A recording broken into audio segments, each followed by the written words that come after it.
ಎಲ್ಲಿಗೆ ಹೊಯ್ಲಿ ಯಾವ್ದೇಷ್ಟಂಗೆ ಇರ್ಲಿ ನಮ್ಮ ಭಾಷೆ ಕುಂದಾಪುರ ಭಾಷೆ.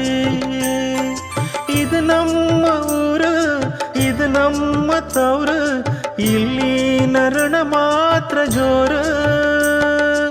ಈ ನೆಲ ಈ ಜಲ ಕೊನೆವರೆಗೂ ನಮ್ಮೆಲ್ಲರ ಉಸಿರು, ಕೊನೆವರೆಗೂ ನಮ್ಮೆಲ್ಲರ ಉಸಿರು. ನಮ್ಮೂರ ಭಾಷೆ ಎಷ್ಟು ಚಂದ, ಅದರಲ್ಲಿನ ಪರಿಮಳವೇ ಅಂದ. ನೀವೊಂದ್ಸರಿ ಮಾತಾಡಿ ಕಾಣಿ, ನಿಮ್ಮ ಮನಸ್ಸಿಗೆ ಖುಷಿಯೈದೆ ಹೇಳಿ. ನಮ್ಮೂರ ಭಾಷೆ ಎಷ್ಟು ಚಂದ, ನಮ್ಮೂರ ಭಾಷೆ ಎಷ್ಟು ಚಂದ.